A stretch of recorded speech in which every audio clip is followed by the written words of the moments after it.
in which our lovers begin to learn the consequences of their actions.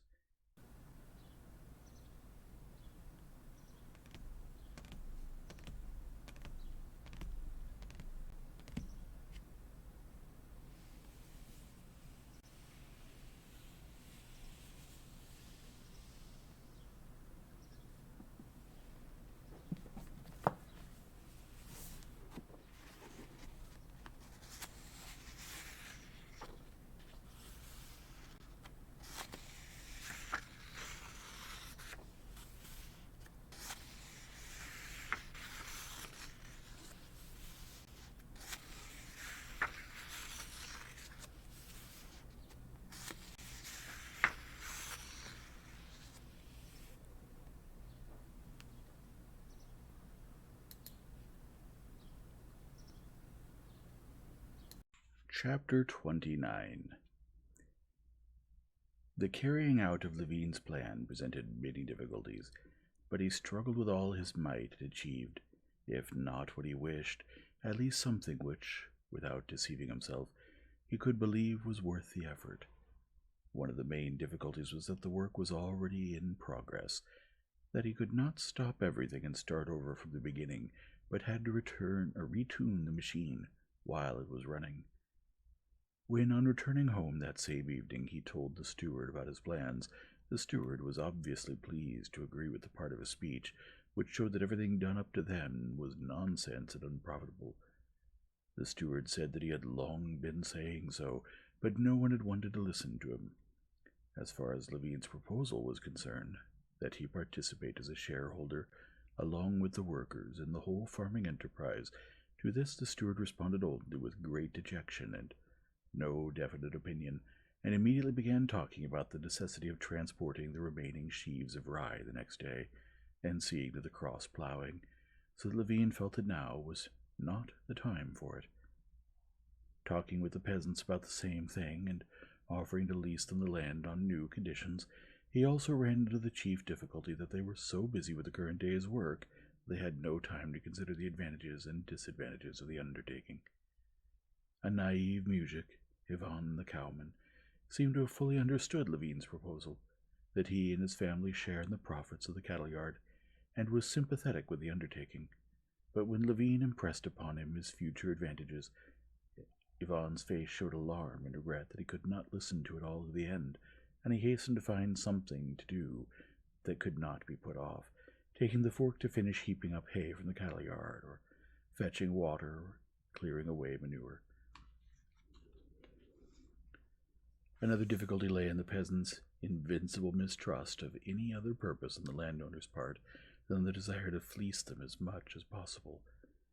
They were firmly convinced that his true goal, whatever he might tell them, would always lie in what he did not tell them, and they themselves, when they spoke, said many things, but never said what their true goal was. Besides that, Levine felt that the bilious landowner was right.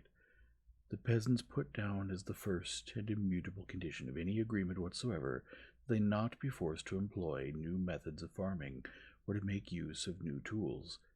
They agreed that the iron plough worked better, that the scarifier produced good results, but they found 1,000 reasons why it was impossible for them to use either. And though he was convinced that he had to lower the level of farming, he was sorry to renounce the improvements whose advantages were so obvious to him. But despite all these difficulties, he had his way, and by autumn things got going, or at least it seemed so to him. In the beginning, Levine thought of leasing the whole farm, as it was, to the peasants, workers, and steward, on new conditions of partnership, but he soon became convinced that it was impossible, and he decided to subdivide the farming. The cattle yard, orchards, kitchen gardens, meadows, fields, divided into several parts, were to constitute separate items. Naive Ivan the cowman, who understood the matter best of all, as it seemed to Levine, chose an association for himself mainly from his own family, and became a participant in the cattle yard. A far field that had lain fallow and overgrown for 8 years was taken with the help of a clever carpenter, Fyodor Rezanov, by 6 music families on the new associative terms, and the music Shurayev, leased all the kitchen gardens on the same conditions. The rest remained as before, but these 3 items were the beginning of a new system and fully occupied Levine. True, in the cattle yard, things went no better than before, and Yvonne strongly resisted the heating of the cow barn and making butter from fresh cream, maintaining that cows that are kept cold need less food, and that sour cream butter does you best, and he demanded a salary as in the old days, not concerned in the least that the money he got was not a salary, but an advance against his share of the profit. True, Fyodor Rezanov's company did not cross-plow their land before sowing, as had been agreed, justifying themselves by the shortness of time. True, the mujiks of this company, though they had agreed to conduct the business on the new basis, referred to the land not as commons but as shared, and both the mujiks of the association and Rezanov himself more than once said to Levine, "If you'd take money for the land, it would put you at ease and unbind us." Besides that, these mujiks, under various pretexts, kept postponing the building of a cattle yard and threshing barn on this land, as had been agreed, and dragged it on till winter. True, Shirayev wanted to take the kitchen gardens leased to him and let them out in small parcels to the mujiks. Evidently he had completely misunderstood, and it seemed deliberately misunderstood, the conditions on which the land had been leased to him. True, as he talked with the mujiks, explaining all the advantages of the undertaking to them, Levine often felt that they were listening only to the music of his voice, and knew firmly that, whatever he might say, they were not going to let him deceive them. He felt it especially when he talked with the smartest of the peasants, Rezanov, and noticed that play in his eyes which clearly showed both mockery of him and the firm conviction that, if anyone was going to be deceived, it was not he, Rezanov. But despite all that, Levine thought that things had been going, and that by strict accounting and having it his way, he would eventually prove them the advantages of such a system, and then everything would go by itself. These matters, along with the rest of the farming, which had been left in his hands, along with the study work on his book, so occupied Levine's summer that he hardly ever went hunting. He learned at the end of August, from the man who brought back the side saddle, that the Oblonskys had returned to Moscow. He felt that by not answering Darya Alexandrovna's letter, by his impoliteness, which he could not recall without a flush of shame, he had burned his boats and could never visit them again. He had done the same with the Zvyazhkis by leaving without saying goodbye, but he would never visit them again either. It made no difference to him now. The business of his new system of farming occupied him as nothing ever had before in his life. He read the books Zvyazhki gave him, and, ordering what he did not have, also read books on political economy and socialism concerned with the same subject, and, as he expected, found nothing that related to the business he had undertaken. In the political economic books, in Mill, for instance, whom he studied at first with great fervor, hoping at any moment to find a solution of the questions that preoccupied him, he found laws deduced from the situation of European farming. But he simply could not see why those laws, not applicable in Russia, should be universal. He saw the same in the socialist books. These were rather beautiful but inapplicable fantasies, such as had been enthusiastic about while still a student, or corrections, mendings of the state of affairs in which Europe stood, and with which Russian agriculture had nothing in common. Political economy said that the laws according to which European wealth had developed, and was developing, were universal and unquestionable.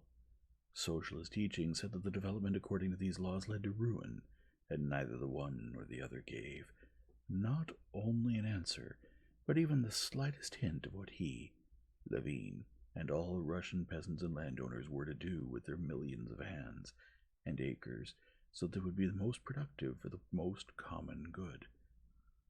Once he got down to this matter, he conscientiously read through everything related to his subject, and planned to go abroad in the autumn to study the matter on sight, so that the same thing would not happen to him with this question as had happened so often with various other questions.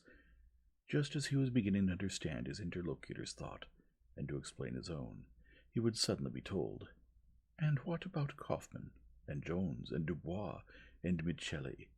You haven't read them. You should. They've worked out this whole question.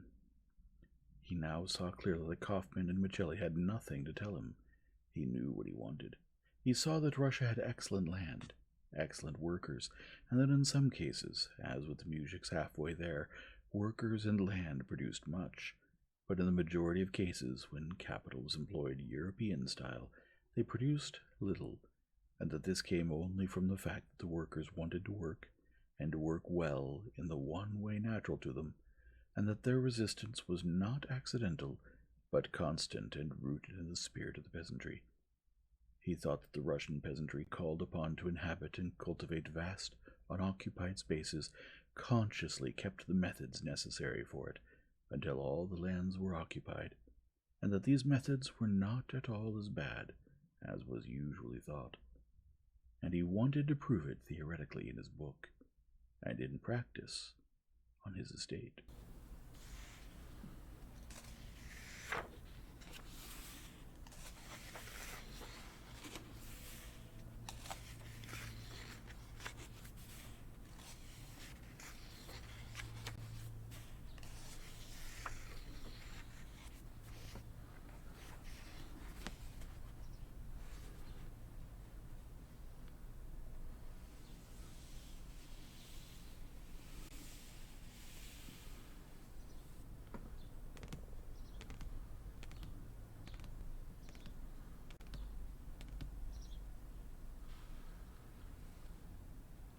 If you enjoy this format, please leave a like and subscribe and return tomorrow for the next chapter.